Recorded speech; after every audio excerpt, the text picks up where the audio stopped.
Welcome back for another lesson in crocheting. Today is lesson 2. We're going to learn about chaining today. So last time we learned about making a slip knot, right? If you don't remember that, you can watch my previous video on how to do that. We're going to put it onto our crochet hook. And then chaining, really easy. You're going to just grab the knot, okay, like this. You're going to wrap the yarn around your hook and just pull it through that loop. So that's one chain. 2,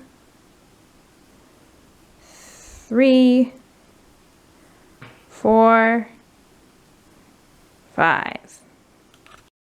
All right, so now you've got 5 chains.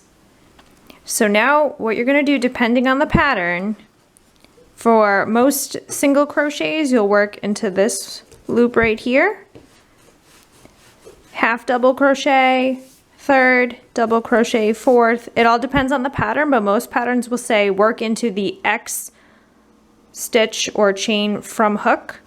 So this would be 1, 2. So this would be the second. So you would go in like that, just right into the top there. Some patterns will say work into the back. So you'll flip it over and you'll go into this other loop behind. But most of them you just go in through the little tops of the chains that you made right there. And that's how almost all crochet projects start, just a little bit of simple chaining.